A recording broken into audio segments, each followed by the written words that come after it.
Ryan Carter lived a quiet life. He was a man who preferred solitude over crowds, simplicity over chaos. At 32 years old, he had found peace in the small suburban neighborhood where his late uncle's house stood. The house wasn't anything fancy, a 2-story brick building with peeling paint and creaky floors, but it felt like home. Ryan worked remotely as a software developer, spending most of his days coding behind a laptop screen while sipping coffee at his kitchen table. His evenings were spent reading or tinkering with gadgets in the garage. Life was predictable, and that suited him just fine. But all of that changed one crisp autumn evening when there was an insistent knock on the door. Ryan glanced up from his laptop, frowning. He wasn't expecting anyone. Visitors rarely came to this part of the street, especially after dark. Setting aside his mug, he walked to the front door and opened it cautiously. Standing on the porch was a woman he recognized vaguely, but hadn't spoken to before. She was tall and thin, dressed neatly in a gray pantsuit that looked far too formal for the casual setting of their neighborhood. Her hair was pulled back into a tight bun, and her lips pressed together in what could only be described as a scowl. This was Margaret Dawson, the head of the Homeowners Association, HOA, though Ryan didn't know her name yet. "Mr. Carter?" she said sharply, not bothering with pleasantries. Her tone carried an authority that made Ryan instinctively straighten up. "Yes," he replied, unsure what to expect. Margaret held out a folded piece of paper. "This is for you," she said, curtly. When Ryan hesitated, she added, "It's important." He took the paper, unfolding it slowly. As he scanned the contents, his brow furrowed deeper with each line. It was a formal letter accusing him of multiple violations of HOA rules: overgrown grass, improper parking, suspicious nighttime activity. None of it made sense. "I don't understand," Ryan said, looking up at her. "I haven't done any of these things." Margaret crossed her arms, clearly unimpressed by his protest. "The evidence speaks for itself, Mr. Carter.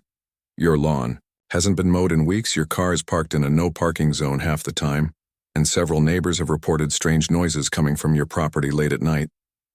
"Strange noises?" Ryan almost laughed. "The only sounds around here were crickets chirping and the occasional rustle of leaves in the wind." Still, he tried to stay calm. "Look, I think there's been some kind of misunderstanding. I'll take care of the yard tomorrow and I'll make sure my car isn't blocking anything. But I can assure you, there's nothing suspicious going on." Margaret raised an eyebrow, clearly skeptical. "We'll see about that. If these issues aren't resolved within 2 weeks, we'll have no choice but to proceed with eviction." "Eviction?" Ryan stared at her, stunned.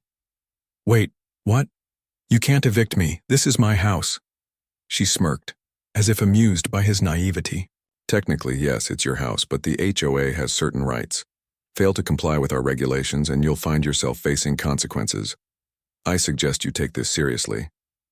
With that, she turned on her heel and marched down the driveway, leaving Ryan standing there with the letter still clutched in his hand. For a long moment, Ryan didn't move. Eviction? Because of a few minor infractions? It seemed absurd. He glanced down at the letter again, rereading the accusations. Overgrown grass? True, he hadn't gotten around to mowing lately, but it wasn't exactly jungle-like. Improper parking? That one stung. He'd left his car in the driveway overnight once or twice, but surely that wasn't grounds for eviction. And suspicious. Nighttime activity? Ridiculous. As the initial shock wore off, irritation began to set in. Who did this woman think she was? Ryan had inherited the house 6 months ago after his uncle passed away unexpectedly. Since then, he'd kept to himself, paid his bills on time, and caused no trouble. Yet here was Margaret Dawson, acting like she owned the place and threatening to kick him out of his own home. Determined to get to the bottom of this, Ryan decided to dig deeper. Later that night, he booted up his laptop and started researching the HOA.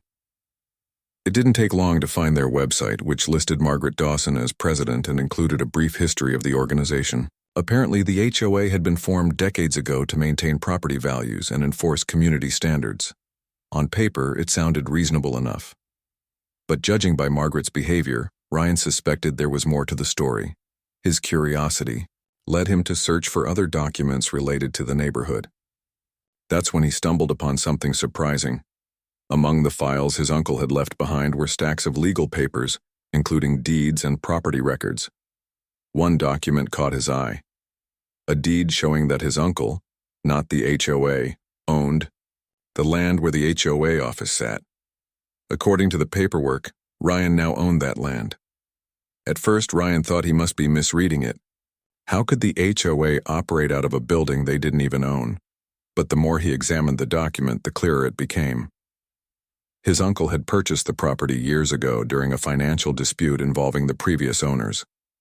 The intention, according to a handwritten note attached to the deed, was to ensure the HOA couldn't abuse its power. Suddenly, everything clicked into place. Margaret's threats of eviction, her unwavering confidence. She had no idea that Ryan was her landlord.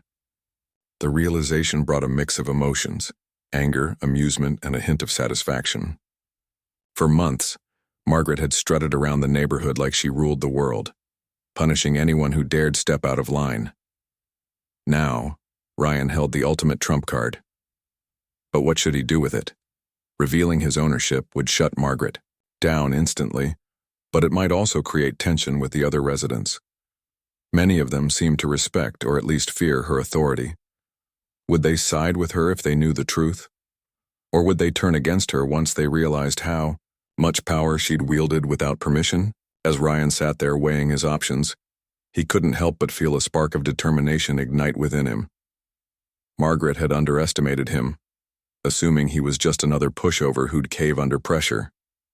She was wrong. Ryan wasn't going to let her bully him out of his home, not when he had the law on his side. The next morning, Ryan woke up early and headed outside. Armed with a lawnmower borrowed from the shed, he tackled the overgrown grass. By noon, the yard looked neat and tidy. Satisfied with his work, he parked his car in the garage instead of the driveway and made a mental note to keep it there moving forward.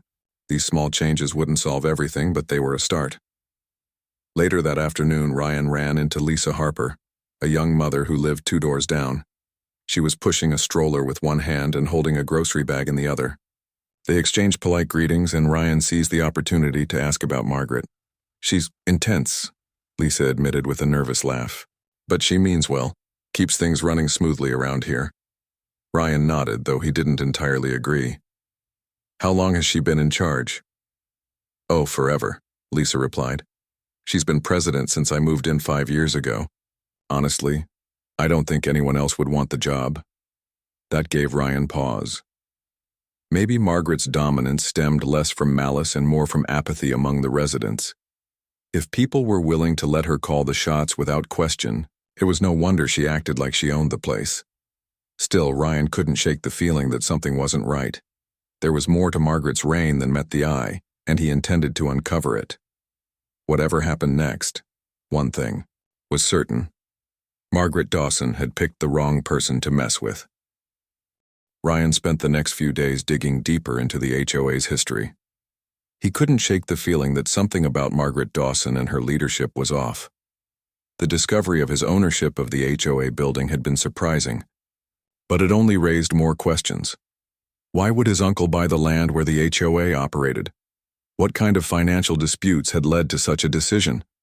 And most importantly, how had Margaret managed to run the organization without realizing she didn't actually own the property? To find answers, Ryan started going through the piles of documents his uncle had left behind. It wasn't easy. There were boxes upon boxes of papers, some neatly organized, others crumpled or stained with coffee rings. But as he sifted through them, a clearer picture began to emerge. His uncle hadn't just purchased the HOA building. He'd done so during a legal battle involving accusations of corruption within the HOA. Back then, the previous president had allegedly misused funds meant for neighborhood improvements, leading to outrage among residents. Rather than let the situation spiral out of control, Ryan's uncle stepped in, buying the land to prevent further abuse. The handwritten note attached to the deed explained everything. "This is not about power, it's about protection. The HOA should serve the community, not exploit it. Ryan felt a pang of guilt.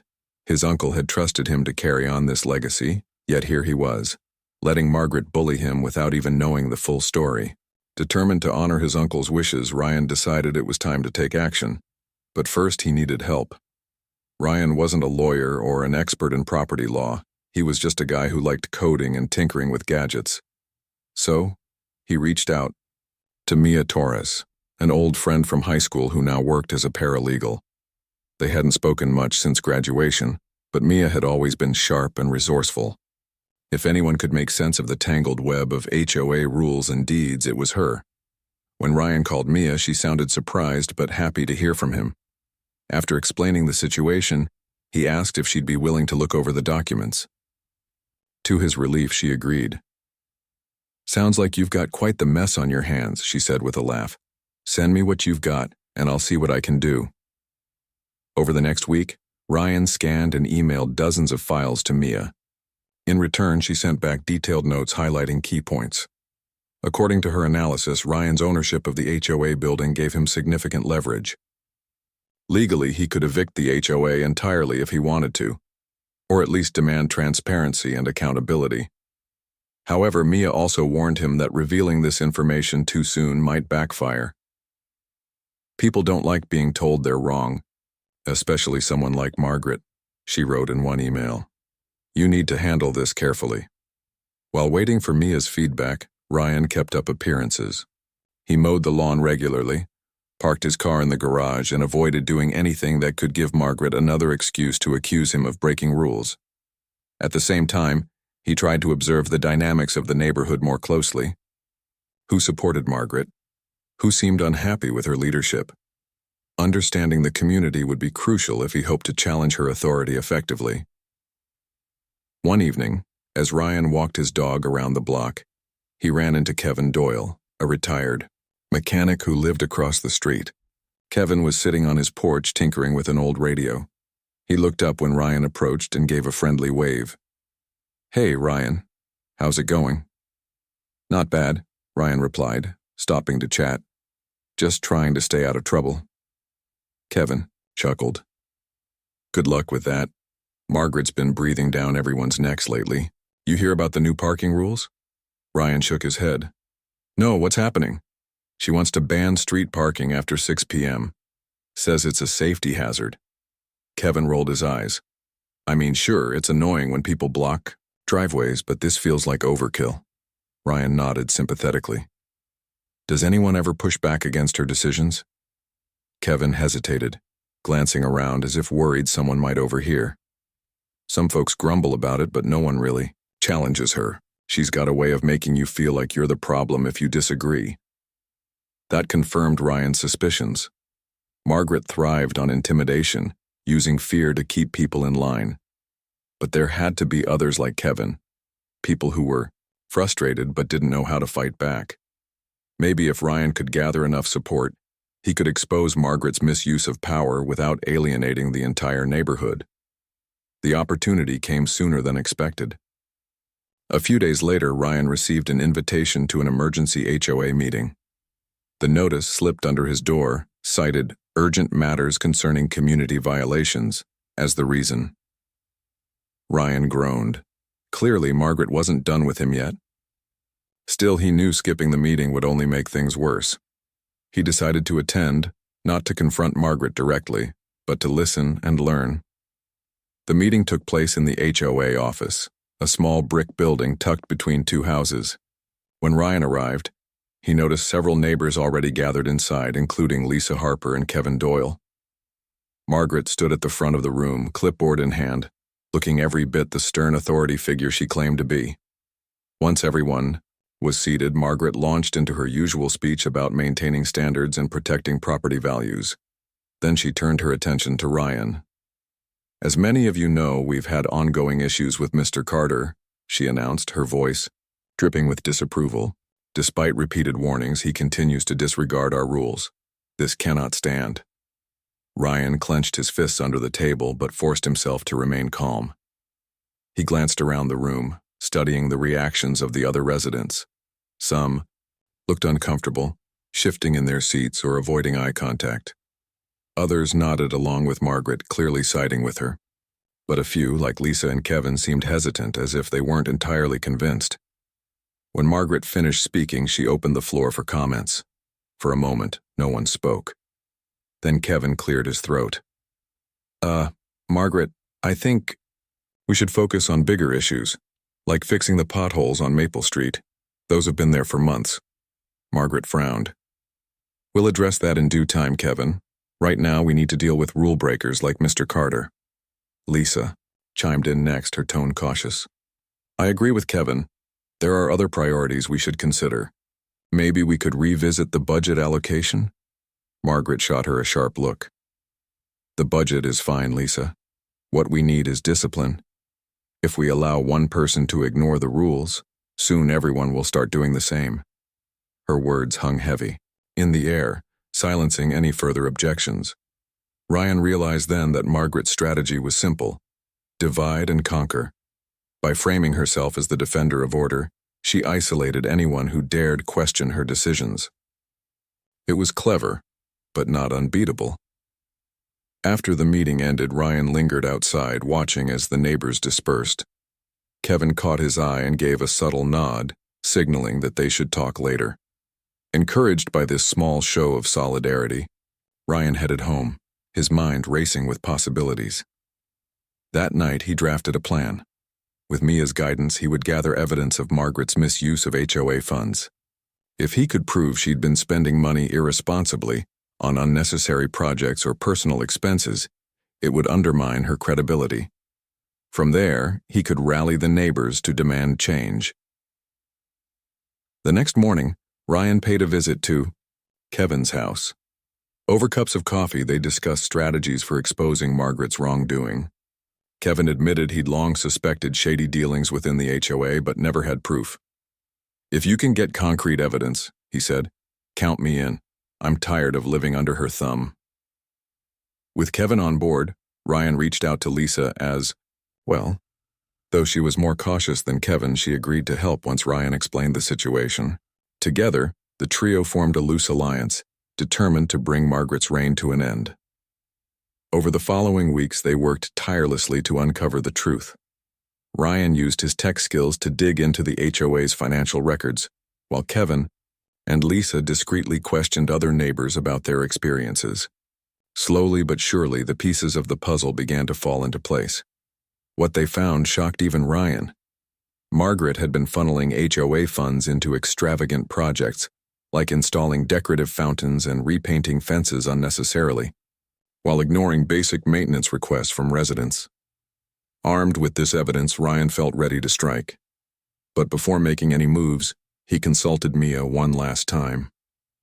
You're playing with fire, she warned. Margaret won't go down without a fight. Are you prepared for that? Ryan nodded. I have to be. This isn't just about me. It's about protecting the neighborhood my uncle cared so much about. Mia smiled faintly. Then good luck. You're going to need it. As Ryan closed his laptop that night, he felt a mix of excitement and apprehension. The battle ahead wouldn't be easy, but he knew he was fighting for something important. Whatever happened next, one thing was certain: Margaret Dawson had finally met her match. The weeks following Margaret Dawson's departure brought a wave of change to the neighborhood. With Lisa Harper as interim president and Kevin Doyle overseeing finances, the HOA began operating in a way that truly served the community. Meetings were held regularly, and residents were encouraged to voice their concerns directly. For the first time in years, people felt heard. Ryan Carter watched it all unfold with quiet satisfaction. He had never sought recognition or praise, but seeing his neighbors work together toward common goals filled him with pride. The park was revitalized, potholes were patched, and broken streetlights were finally repaired.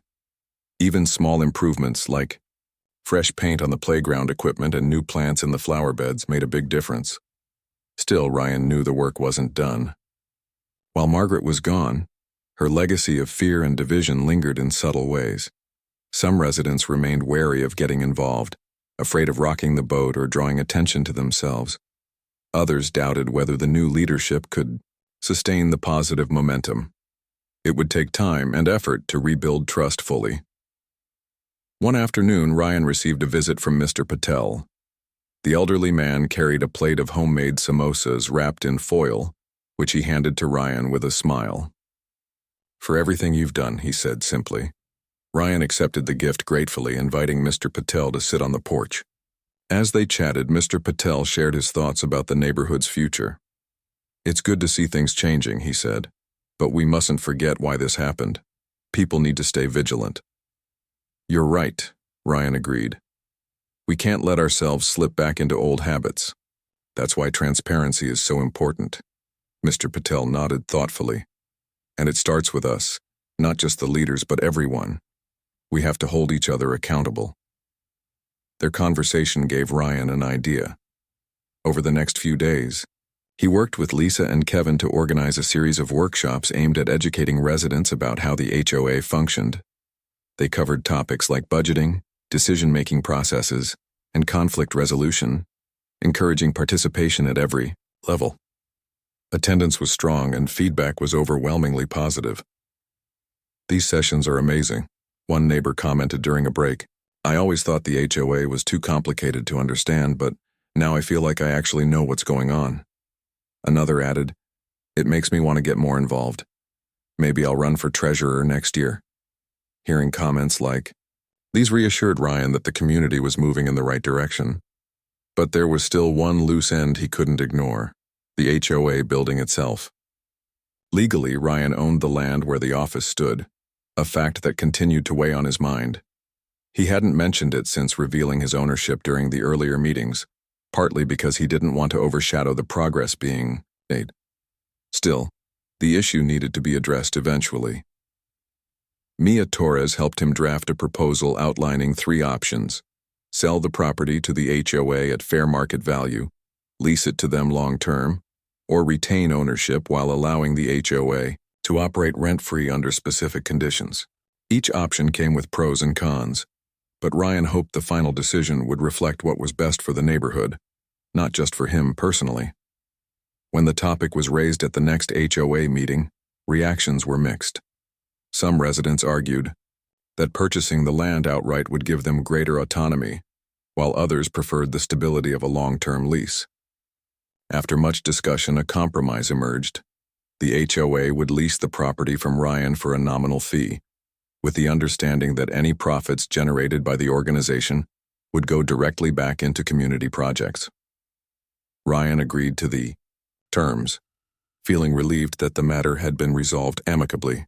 More importantly, it reinforced his belief that collaboration, not control, was key to creating lasting change. As spring turned to summer, the neighborhood transformed. Flowers bloomed along curbside gardens, children played freely in the park, and weekend barbecues became a regular occurrence. Neighbors who once avoided each other now exchanged greetings and shared meals. Even those who had initially resisted change seemed to soften, drawn in by the spirit of unity that now defined the community.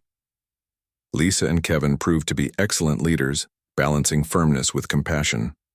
Under their guidance, the HOA implemented policies designed to prevent future abuses of power. Regular audits ensured financial transparency, and open forums gave residents a platform to express their ideas and concerns. Slowly but surely, the culture of fear that Margaret had cultivated gave way to one of cooperation and mutual respect. For Ryan, life settled into a comfortable rhythm. He continued working remotely, spending his evenings tinkering in the garage or taking long walks with his dog. Occasionally, he joined Lisa and Kevin for brainstorming sessions, offering input when needed. But mostly he stepped back, content to let others take the lead. One evening, as Ryan sat on his porch watching the sunset, Mia stopped by unexpectedly. She carried 2 cups of coffee and a warm smile. "Thought you might need a break," she said, handing him one of the cups. "Thanks," Ryan replied, gesturing for her to sit beside him. "What brings you here?" "I wanted to check in," Mia admitted. "You've been quiet lately. How are you holding up?" Ryan sipped his coffee, considering the question. "Honestly, I'm good. Better than I expected, really. Things are peaceful." Mia chuckled. Peaceful? Coming from you, that's saying something. They sat in companionable silence for a while, enjoying the cool breeze and distant sounds of laughter drifting from nearby yards. Finally, Mia spoke again. You know, you've done something special here, Ryan. Not many people would have taken on Margaret the way you did, or walked away afterward without expecting anything in return. Ryan shrugged modestly. It wasn't just me. Everyone pitched in. I just gave them a push. Maybe, Mia said with a grin. But don't sell yourself short. You set the tone for everything that followed. And look where we are now. Ryan glanced around, taking in the sight of kids riding bikes, couples strolling hand in hand, and neighbors chatting over fences. It was a far cry from the tense Divided, place he'd inherited months earlier. His uncle would have been proud. As night fell and stars began to dot the sky, Ryan felt a deep sense of fulfillment. He hadn't set out to become a hero or even a leader, but sometimes doing the right thing meant stepping up when no one else would. In the end, it wasn't about titles or accolades. It was about making a difference, however small. And that, Ryan realized, was enough. The days leading up to the next HOA meeting were tense. Margaret Dawson was no fool. She knew her position was under threat. In response, she launched a counterattack, spreading rumors about Ryan Carter and his allies. She accused them of trying to undermine the HOA for personal gain, even going so far as to claim that Ryan had fabricated the financial documents to discredit her. She's desperate, Kevin Doyle muttered one evening as he and Ryan walked, their dogs together. But some people are buying it, Ryan sighed. He'd expected resistance, but hearing how deeply entrenched Margaret's influence still was frustrated him. We just have to keep pushing forward, he said firmly.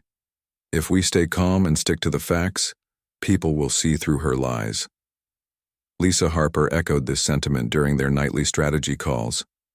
It's like she's clinging to power by any means necessary, Lisa said, but I think more people are starting to see her for what she really is. A bully. Despite Margaret's efforts to sway public opinion, Ryan's group continued gaining momentum.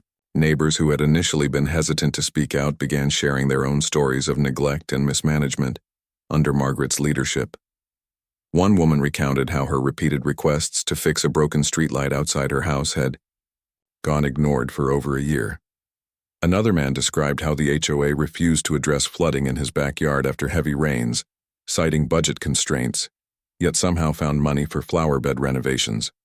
These testimonials strengthened Ryan's resolve.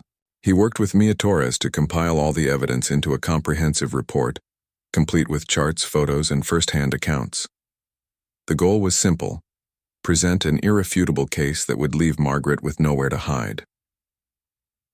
On the morning of the big meeting, Ryan woke up early, nerves buzzing beneath his skin. He reviewed the presentation one last time, making sure every detail was clear and concise. Kevin stopped by to offer encouragement, bringing fresh coffee and a pep talk.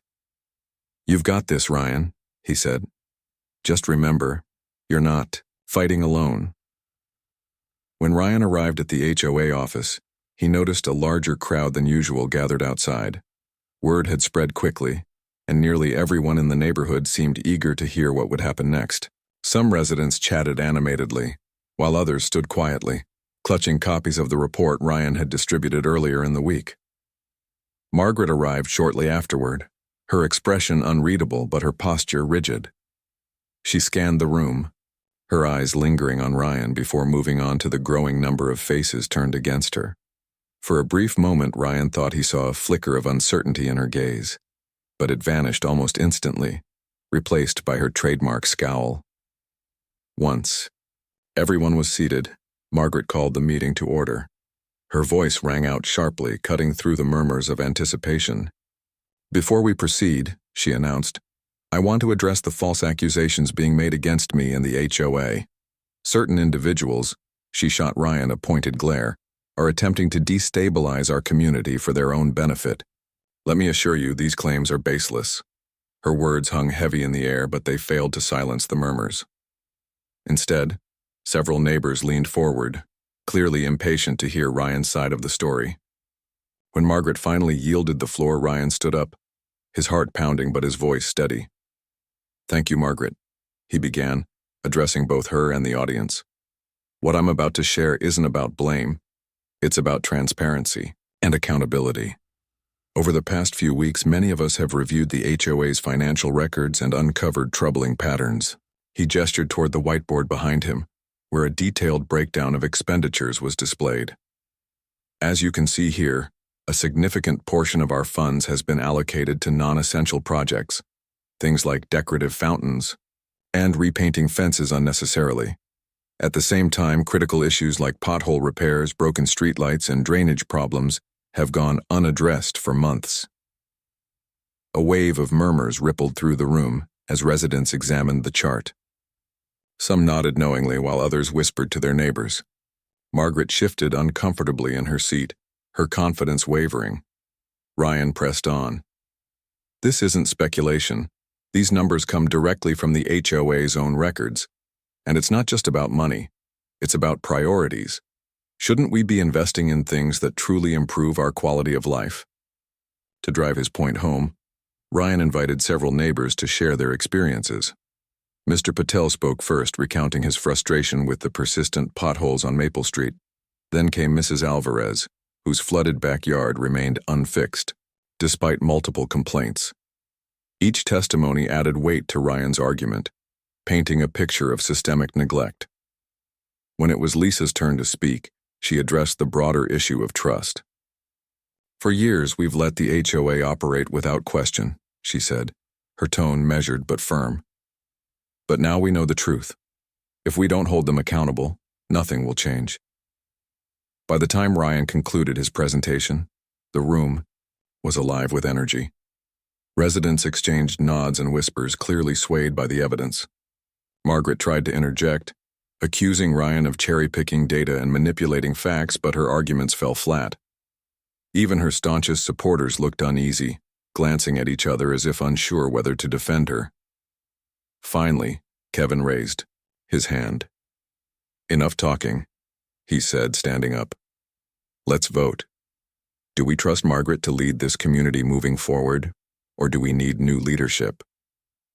The motion caught everyone off guard, including Margaret. For a moment there was silence. Then, slowly, hands began to rise in favor of holding a vote. To Ryan's surprise, even some of Margaret's closest allies joined in, unwilling to risk siding with her any longer. Margaret's face flushed red with anger and humiliation. "Fine," she snapped. "Let's see where your precious rebellion gets you." The vote itself was quick and decisive. Out of 35 residents present, 28 voted no confidence in Margaret's leadership. A collective cheer erupted from the crowd, followed by applause. Margaret stormed out of the room, slamming the door behind her. Afterward, the mood shifted dramatically. People lingered, chatting excitedly about what came next. Several neighbors approached Ryan to thank him, shaking his hand and patting him on the back. "You did the right thing," Mr. Patel said warmly. "We owe you." While Ryan appreciated the praise, he reminded everyone that this was only the beginning. "We need to elect new leaders who will put the community first," he said, "and we need to implement transparent systems so something like this doesn't happen again." Over the next few days, the neighborhood buzzed with activity. Volunteers stepped forward to run for positions within the HOA, including Lisa Harper, who agreed to serve as interim president. Kevin Doyle offered to take charge of finances, ensuring every dollar was accounted for. Together, they drafted a set of reforms aimed at improving communication, accountability, and resident involvement. Margaret, meanwhile, retreated into seclusion. Rumors circulated that she planned to challenge the results legally, but without concrete evidence to support. Her claims, her threats carried little weight. Eventually, she packed up her belongings and moved away, leaving behind a legacy of division and mistrust. As the dust settled, Ryan reflected on everything that had happened. It hadn't been easy. There were moments when he doubted himself and feared failure, but in the end he'd succeeded in honoring his uncle's wishes. The neighborhood was stronger now, united by a shared desire for fairness and transparency. One evening, as Ryan sat on his porch watching the sunset, Mia stopped by to congratulate him. "You pulled it off," she said with a smile. "Not bad. For a guy who just wanted to be left alone." Ryan chuckled. "Yeah, well, sometimes you don't get a choice." They sat together in comfortable silence, listening to the sounds of the neighborhood coming alive around them. Children laughed as they played in the newly repaired park, and cars drove by without worry of potholes. For the first time in months, Ryan felt at peace, not just with his surroundings, but with himself. Whatever challenges lay ahead, he knew he'd face them head-on, surrounded by a community ready to stand by his side. Ryan knew the next step would be tricky. He had the evidence of Margaret Dawson's misuse of HOA funds, but presenting it in the wrong way could backfire. If he came across as confrontational or self-serving, the other residents might side with Margaret out of fear or loyalty. Ryan needed to approach this carefully, making sure the focus stayed on the neighborhood's best interests, not his personal grievances. He spent hours discussing strategy with Mia Torres, who had become an invaluable ally. "You need to let the facts speak for themselves," Mia advised over the phone one evening. "Don't accuse Margaret directly. Just present the information and let people draw their own conclusions." Ryan agreed. The plan was simple: gather enough support from the neighbors before confronting Margaret publicly. That way, when the truth came out, she wouldn't have a strong base to defend her. Kevin Doyle and Lisa Harper were already on board, but Ryan needed more allies if he wanted to create real change. The first person Ryan approached was Mr. Patel, an elderly man who lived at the end of the street. Mr. Patel was known for being quiet and reserved, but Ryan remembered seeing him complain about potholes during the last HOA meeting. When Ryan knocked on his door, Mr. Patel greeted him warmly, offering tea and biscuits. "I've been meaning to talk to you," Ryan began after some small talk. "There are some concerns about how the HOA is handling things. Have you noticed anything unusual?" Mr. Patel hesitated, glancing toward the window as if checking for eavesdroppers. "Well, I did mention those potholes months ago, but nothing has been done. And now they're talking about banning street parking? It doesn't make sense." Ryan nodded sympathetically. "I think there's a bigger issue here. Some of us believe the HOA isn't using its funds wisely. For example, did you know they spent thousands on decorative fountains while ignoring basic repairs?" Mr. Patel's eyes widened in surprise. "That can't be right, are you sure?" "I have the records to prove it," Ryan said, pulling out a printed copy of the financial documents. He pointed to specific entries showing extravagant expenses. "We're trying to get everyone together to discuss this. Would you be willing to join us?" Mr. Patel studied the papers for a moment, then nodded slowly. "If this is true, something needs to be done. Count me in." Encouraged by Mr. Patel's response, Ryan continued reaching out to other neighbors. Each conversation followed a similar pattern. He'd share the evidence, listen to their frustrations, and invite them to join the growing group of dissatisfied residents. Not everyone was immediately convinced. Some were hesitant to challenge Margaret, but most were intrigued enough to agree to meet privately. Meanwhile, Kevin and Lisa took charge of spreading awareness in subtler ways. They started informal chats with other parents at the park, casually mentioning the HOA's questionable spending habits. Lisa even organized a neighborhood potluck, under the guise of building community spirit, using the event as an opportunity to subtly sway opinions. As word spread, Ryan began noticing shifts in the neighborhood's atmosphere. People who once avoided eye contact with him now smiled and waved as he passed by. Conversations that used to revolve around weather or sports now included murmurs about the HOA. Even Margaret seemed to sense something was off. She became increasingly short-tempered during interactions, snapping at minor infractions like misplaced trash bins or slightly overgrown hedges. Despite these positive signs, Ryan remained cautious. Margaret still held significant influence, and exposing her wrongdoing would require careful timing. He decided to wait until the next official HOA meeting, a public forum where all residents were invited, to reveal the evidence.